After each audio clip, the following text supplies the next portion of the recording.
بسم اللہ الرحمن الرحیم۔ السلام علیکم۔ دنیا سے دھوکہ کھانے کے بعد اپنی زبان کی سختی اپنے والدین پہ مت آزمائیں، بلکہ سیکھیں کہ ان کے سوا آپ کے ساتھ کوئی مخلص نہیں۔ ماں باپ ہمیشہ نہیں رہتے، ماں باپ چلے جاتے ہیں، ان کے بعد صرف پچھتاوے رہ جاتے ہیں۔ آپ نے ابھی ان کی اطاعت میں سر جھکا دینا ہے، تاکہ بعد میں ساری عمر ندامت سے سر نہ جھکا رہے۔ ماں باپ کی باتیں مانا کریں، ان کو وقت دیا کریں، اور پھر اپنی زندگی میں برکتیں دیکھیں۔ اور پھر اللہ تعالیٰ نے بھی تو حکم دیا ہے نا کہ اور تیرا پروردگار صاف صاف حکم دے چکا ہے، تم اس کے سوا اور کسی کی عبادت نہ کرنا اور ماں باپ کے ساتھ احسان کرنا۔ اگر تیری موجودگی میں ان میں سے ایک یا دونوں بڑھاپے میں پہنچ جائے تو ان کے آگے اف بھی نہ کہنا، نہ انہیں ڈانٹ ڈپٹ کرنا، بلکہ ان کے ساتھ ادب و احترام سے بات کرنا۔ اللہ تعالیٰ ہم سب کو نیکی کی ہدایت دے اور اللہ تعالیٰ کی تمام احکامات پہ عمل کرنے والا بنا دے، آمین۔ آج انشاءاللہ سورہ الاحزاب کی آیت نمبر 33 سے سٹارٹ کریں گے۔ اس کا ترجمہ اور تفسیر تو فہم القرآن سے بیان کروں گی جو اہل سنت جماعت کے لیے ہے۔ اعوذ باللہ من الشیطان الرجیم، بسم اللہ الرحمن الرحیم۔ اپنے گھروں میں ٹک کر رہو اور سابق دور جاہلیت کی سی سج دھج نہ دکھاتی پھرو۔ نماز قائم کرو، زکوٰۃ دو اور اللہ اور اس کے رسول صلی اللہ علیہ وآلہ وسلم کی اطاعت کرو۔ اللہ تو یہ چاہتا ہے کہ تم اہل بیت نبی صلی اللہ علیہ وآلہ وسلم سے گندگی کو دور کرے اور تمہیں پوری طرح پاک کر دے۔ اس کی تفسیر ہے، اصل میں لفظ کرنا استعمال ہوا ہے۔ بعض اہل لغت نے اس کو قرار سے ماخوذ بتایا ہے اور بعض نے وقار سے۔ اگر اس کو قرار سے لیا جائے تو معنی ہوں گے قرار پکڑو، ٹک رہو، اور اگر وقار سے لیا جائے تو مطلب ہوگا سکون سے رہو، چین سے بیٹھو۔ دونوں صورتوں میں آیت کا منشا یہ ہے کہ عورت کا اصل دائرہ عمل اس کا گھر ہے، اس کو اسی دائرے میں رہ کر اطمینان کے ساتھ اپنے فرائض انجام دینے چاہیے اور گھر سے باہر صرف بضرورت ہی نکلنا چاہیے۔ یہ منشا خود آیت کے الفاظ سے بھی ظاہر ہے اور نبی صلی اللہ علیہ وآلہ وسلم کی احادیث اس کو اور زیادہ واضح کر دیتی ہیں۔ حافظ ابو بکر بزار حضرت انس سے روایت کرتے ہیں کہ عورتوں نے حضور صلی اللہ علیہ وآلہ وسلم سے عرض کیا کہ ساری فضیلت تو مرد لوٹ لے گئے، وہ جہاد کرتے ہیں اور خدا کی راہ میں بڑے بڑے کام کرتے ہیں، ہم کیا عمل کریں کہ ہمیں بھی مجاہدین کے برابر اجر مل سکے؟ جواب میں فرمایا، جو تم میں سے گھر میں بیٹھے گی وہ مجاہدین کے عمل کو پالے گی۔ مطلب یہ ہے کہ مجاہد دل جمعی کے ساتھ اسی وقت تو خدا کی راہ میں لڑ سکتا ہے جب اسے اپنے گھر کی طرف سے پورا اطمینان ہو، اس کی بیوی اس کے گھر اور بچوں کو سنبھالے بیٹھی ہو اور اسے کوئی خطرہ اس امر کا نہ ہو کہ پیچھے وہ کوئی گل کھلا بیٹھے گی۔ یہ اطمینان جو عورت اسے فراہم کرے گی وہ گھر بیٹھے اس کے جہاد میں برابر کی حصے دار ہوگی۔ ایک اور روایت میں جو بزار اور ترمذی نے حضرت عبداللہ بن مسعود سے نقل کی ہے، اس میں وہ نبی صلی اللہ علیہ وآلہ وسلم کا یہ ارشاد بیان کرتے ہیں کہ عورت مستور رہنے کے قابل چیز ہے، جب وہ نکلتی ہے تو شیطان اس کو تاکتا ہے اور اللہ کی رحمت سے قریب تر وہ اس وقت ہوتی ہے جب کہ وہ اپنے گھر میں ہو۔ مزید تشریح کے لیے ملاحظہ تفسیر سورہ نور حاشیہ نمبر 49۔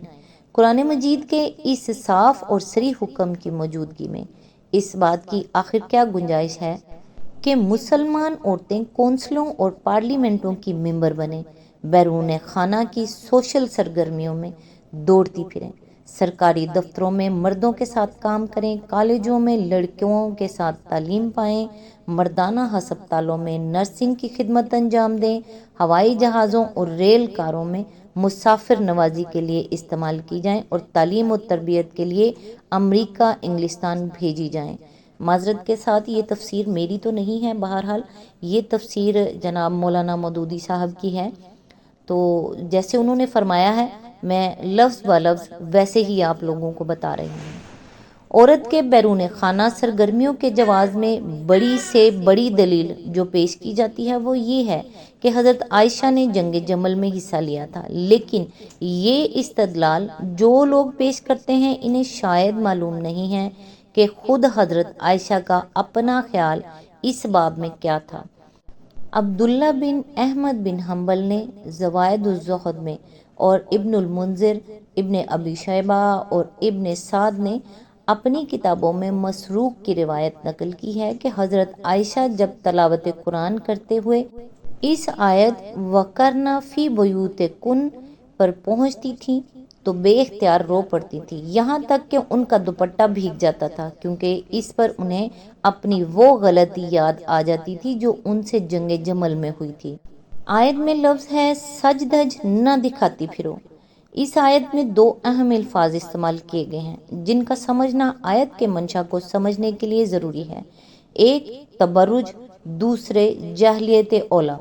تبرج کے معنی عربی زبان میں نمایاں ہونے، ابھرنے اور کھل کر سامنے آنے کے ہیں، اور ہر ظاہر اور مرتفع چیز کے لیے عرب لفظ برج استعمال کرتے ہیں۔ برج کو برج اس کے ظہور و ارتفاع کی بنا پر ہی کہا جاتا ہے۔ بادبانی کشتی کے لیے بارجہ کا لفظ اسی لیے بولا جاتا ہے کہ اس کے بادبان دور سے نمایاں ہوتے ہیں۔ عورت کے لیے جب لفظ تبرج استعمال کیا جائے تو اس کے تین مطلب ہوں گے۔ ایک یہ کہ وہ اپنے چہرے اور جسم کا حسن لوگوں کو دکھائے، دوسرے یہ کہ وہ اپنے لباس اور زیور کی شان دوسروں کے سامنے نمایاں کرے، تیسرے یہ کہ وہ اپنی چال ڈھال اور چٹک مٹک سے اپنے آپ کو نمایاں کرے۔ یہی تشریح اس لفظ کے اکابر اہل لغت اور اکابر مفسرین نے کی ہے۔ مجاہد، قتادہ اور ابن ابی نجیح کہتے ہیں کہ تبرج کے معنی ہے ناز و ادا کے ساتھ لچکے کھاتے اور اٹھلاتے ہوئے چلنا۔ مقاتل کہتے ہیں کہ عورت کا اپنے ہار اور اپنے بندے اور اپنا گلا نمایاں کرنا۔ المبرد کا قول ہے یہ کہ عورت اپنے وہ محاسن ظاہر کر دے جن کو اسے چھپانا چاہیے۔ ابو عبیدہ کی تفسیر ہے یہ کہ عورت اپنے جسم و لباس کے حسن کو نمایاں کرے جس سے مردوں کو اس کی طرف رغبت ہو۔ جاہلیت کا لفظ قرآن مجید میں اس مقام کے علاوہ 3 جگہ اور استعمال ہوا ہے۔ ایک آل عمران کی آیت نمبر 154 میں جہاں اللہ کی راہ میں لڑنے سے جی چرانے والوں کے متعلق فرمایا گیا ہے کہ وہ اللہ کے بارے میں حق کے خلاف جاہلیت کے سے گمان رکھتے ہیں۔ دوسرے سورہ مائدہ آیت نمبر 50 میں جہاں خدا کے قانون کے بجائے کسی اور قانون کے مطابق اپنے مقدمات کا فیصلہ کرانے والوں کے متعلق فرمایا گیا، کیا وہ جاہلیت کا فیصلہ چاہتے ہیں؟ تیسرے سورہ فتح آیت نمبر 26 میں جہاں کفار مکہ کے اس فعل کو حمیت جاہلیہ کے لفظ سے تعبیر کیا گیا ہے کہ انہوں نے محض تعصب کی بنا پر مسلمانوں کو عمرہ نہ کرنے دیا۔ حدیث میں آتا ہے کہ ایک مرتبہ حضرت ابو درداء نے کسی سے جھگڑا کرتے ہوئے اس کو ماں کی گالی دے دی۔ رسول اللہ صلی اللہ علیہ وآلہ وسلم نے سنا تو فرمایا تم میں ابھی تک جاہلیت موجود ہے۔ ایک اور حدیث میں ہے کہ حضور صلی اللہ علیہ وآلہ وسلم نے فرمایا 3 کام جاہلیت کے ہیں، دوسروں کے نسب پر تان کرنا، ستاروں کی گردش سے فال لینا اور مردوں پر نوحہ کرنا۔ ان تمام استعمالات سے یہ بات واضح ہو جاتی ہے کہ جاہلیت سے مراد اسلام کی اصطلاح میں ہر وہ طرز عمل ہے جو اسلامی تہذیب و ثقافت اور اسلامی اخلاق و آداب اور اسلامی ذہنیت کے خلاف ہو۔ اور جاہلیت اولیٰ کا مطلب وہ برائیاں ہیں جن میں اسلام سے پہلے عرب کے لوگ اور دنیا بھر کے دوسرے لوگ مبتلا تھے۔ اس تشریح سے یہ بات واضح ہو جاتی ہے کہ اللہ تعالیٰ جس طرز عمل سے عورتوں کو روکنا چاہتا ہے وہ ان کا اپنے حسن کی نمائش کرتے ہوئے گھروں سے باہر نکلنا ہے۔ وہ ان کو ہدایت فرماتا ہے کہ اپنے گھروں میں ٹک کر رہو کیونکہ تمہارا اصل کام گھر میں ہے نہ کہ اس سے باہر، لیکن اگر باہر نکلنے کی ضرورت پیش آئے تو اس شان کے ساتھ نہ نکلو جس کے ساتھ سابقہ دور جاہلیت میں عورتیں نکلا کرتی تھیں۔ بن ٹھن کر نکلنا، چہرے اور جسم کے حسن کو زیب و زینت اور چست لباسوں یا عریاں لباسوں سے نمایاں کرنا اور ناز و ادا سے چلنا ایک مسلم معاشرے کی عورتوں کا کام نہیں ہے۔